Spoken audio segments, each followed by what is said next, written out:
Hi everybody, welcome to video number 6 of our 27-day devotional series based on the book A Time to Dance, Chasing Joy in Difficult Seasons. Today you're catching me at my kitchen sink. I decided we're going to call this the Kitchen Sink Ministries episode.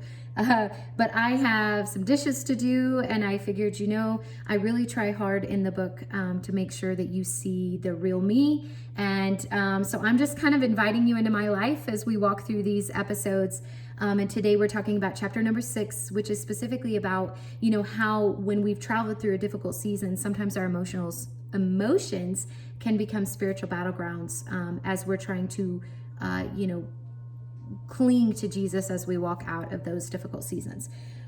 So I feel like right up front, before I really get started with this, I feel like that probably what I should do is kind of throw a couple of just quick FYI/disclaimers out there. When I wrote the book, I wrote it based on my own personal experience. So I'm not a therapist. I have a huge amount of respect for therapists and counselors. I had a wonderful counselor through my journey, and I highly recommend, if you're traveling through a difficult season, that you kind of seek out help in that area. But I'm not one. So any advice that I share, it's really coming from just my own personal experience and what God taught me as I was traveling through that difficult season.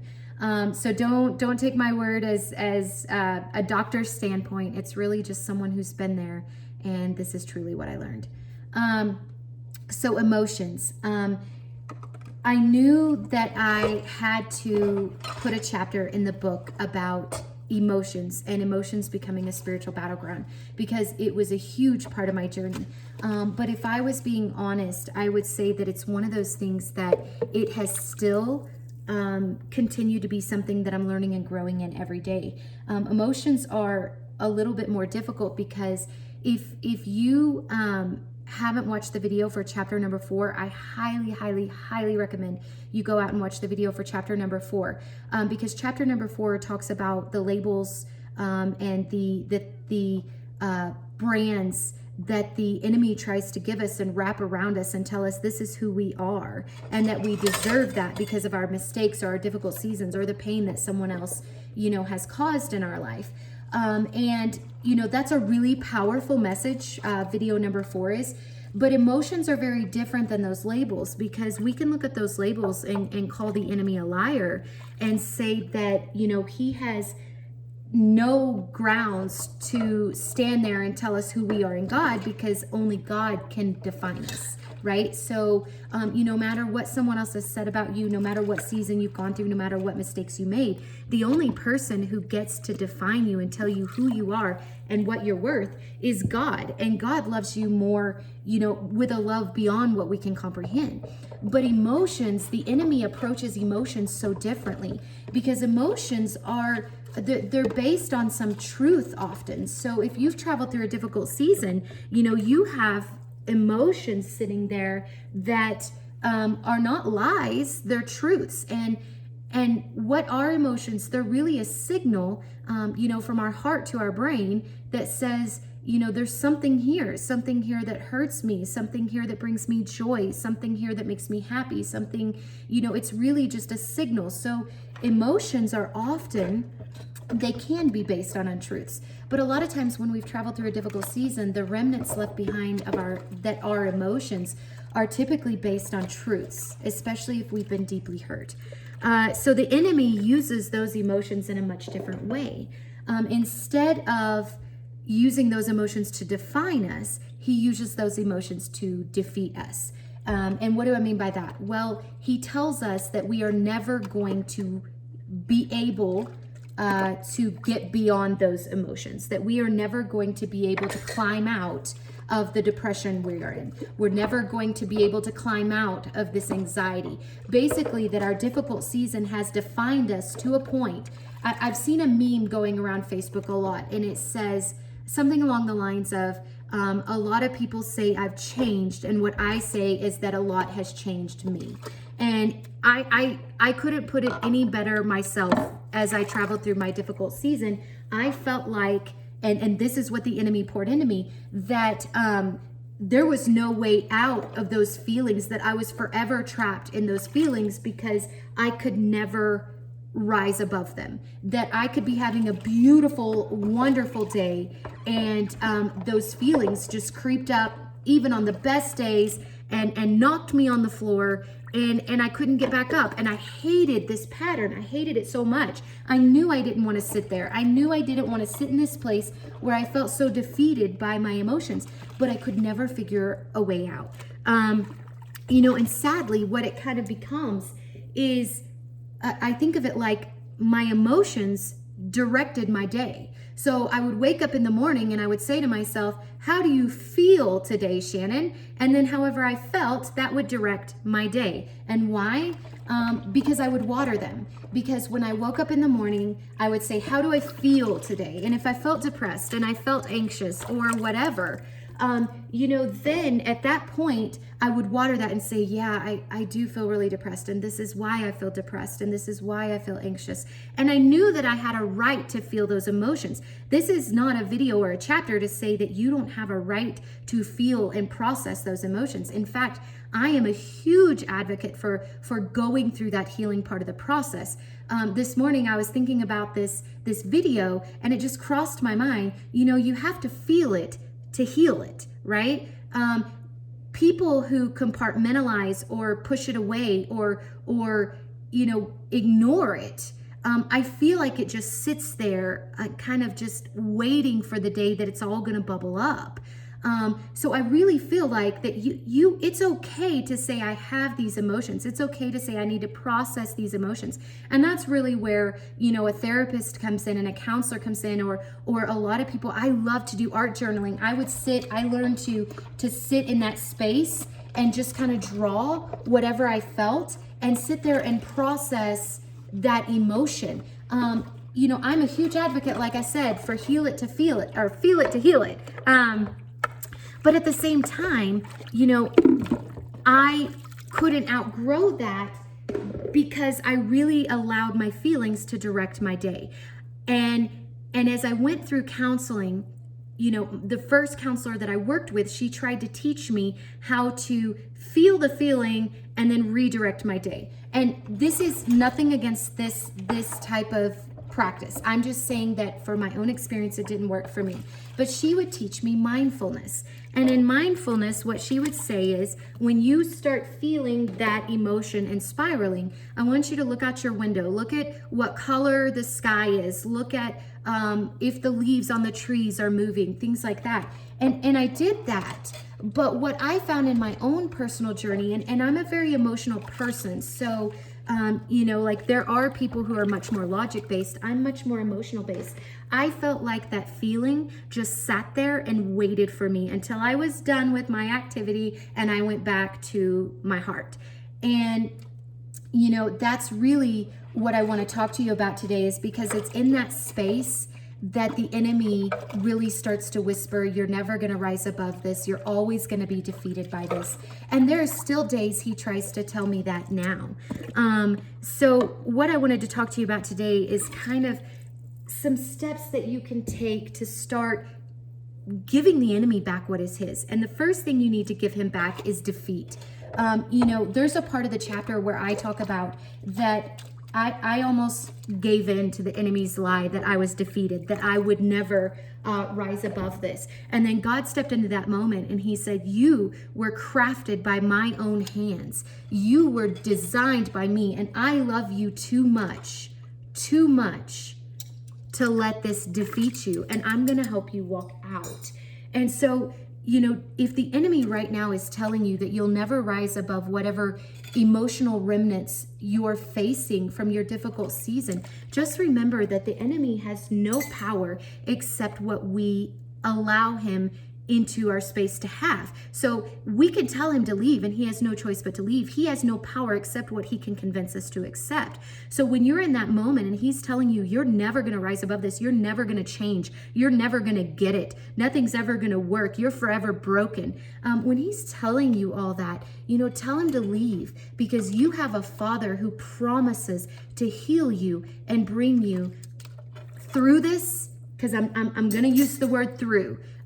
Because there were often times I wished that I could just I kind of think of it like Noah. God, can't you just take me above the waters and sail me through? There were a lot of times when God said, no, we've got to work through this. Remember, feel it to heal it. There were a lot of times when God said, we've got to work through this in order to bring you through. But you also serve a God that's going to be by your side the entire way.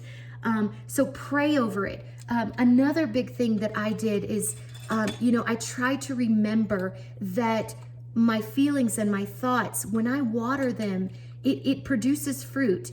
And that fruit is either good or bad. So when I have that moment where that feeling overwhelms me, I don't push it away. I try to process it. I feel this right now, and this is why I feel this. And it's okay to feel this. ...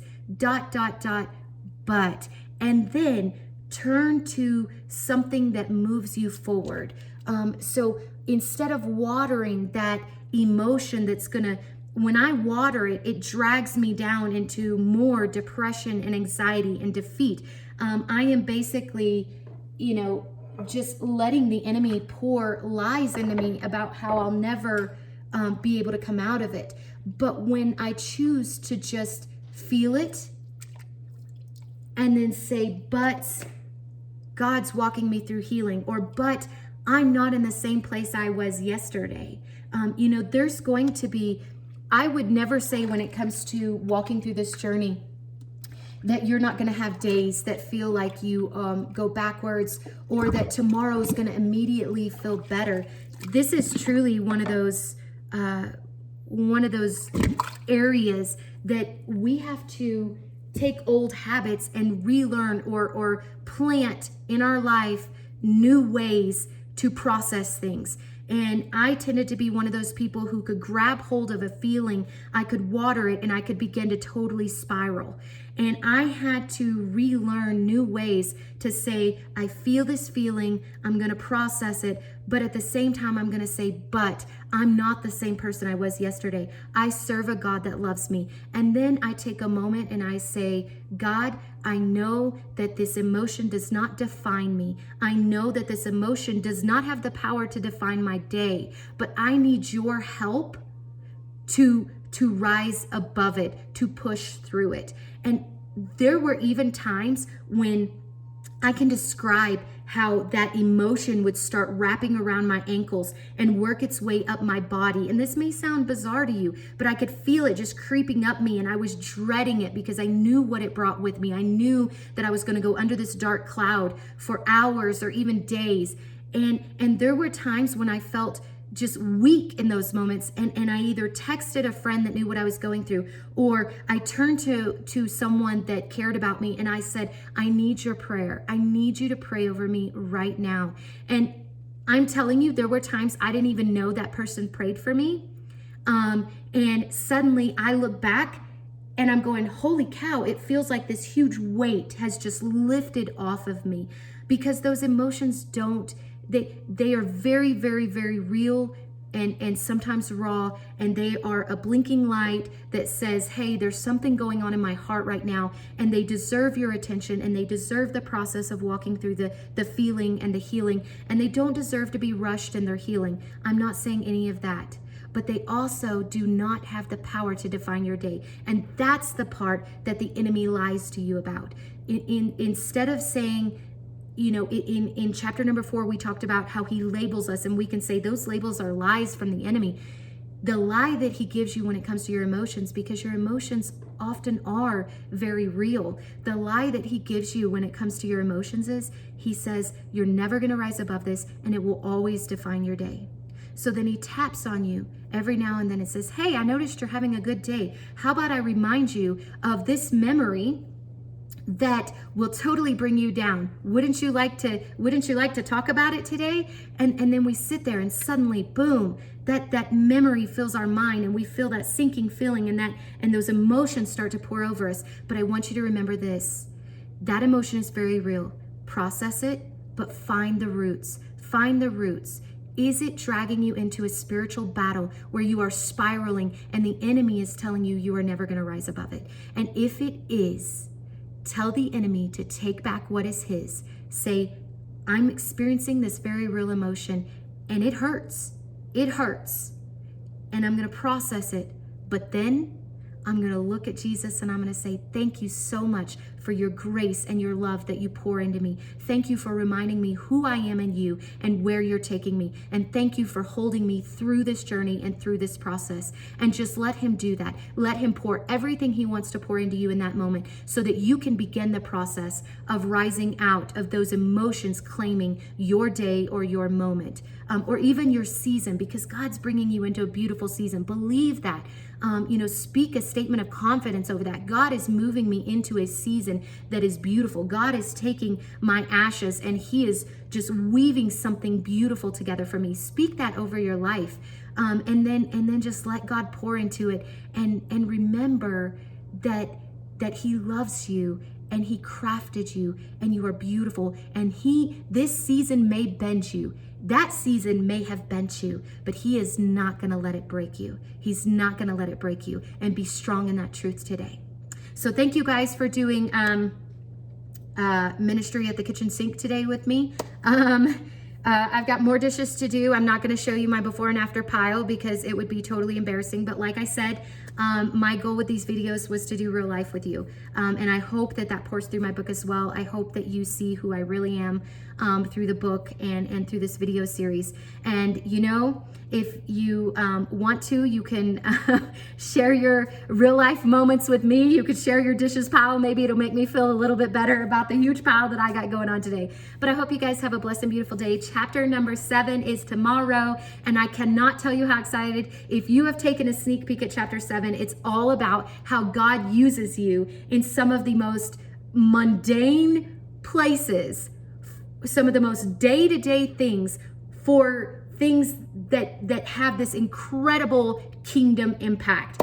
So chapter number 7 is truly one of my favorite chapters, and I can't wait to go through that with you. But otherwise, have a blessed and beautiful day, and we will see you guys tomorrow.